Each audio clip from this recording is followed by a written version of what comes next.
L'homme ne peut avoir d'enfant sans le concours de la femme et sans accomplir l'œuvre charnelle qui engendre les enfants. Il existe de même un préalable à la prière. L'homme ne peut obtenir telle ou telle grâce sans avoir précédemment prié en telle disposition ou avec telle foi, sans avoir vécu de telle manière avant de prier. Il faut éviter de rabâcher, de faire des demandes insignifiantes, de solliciter les biens de la terre, d'entrer en prière avec l'âme en colère et troublée. Il n'est pas possible de comprendre l'exigence de la prière sans la pureté du cœur.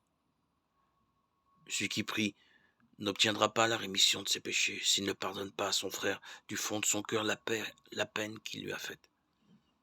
De plus, la purification fait participer à la prière du Verbe de Dieu, qui se tient au milieu même de ceux qui l'ignorent.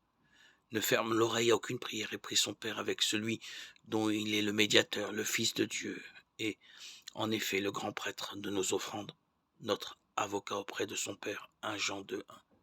Il prie pour ceux qui prient, il plaide pour ceux qui plaident.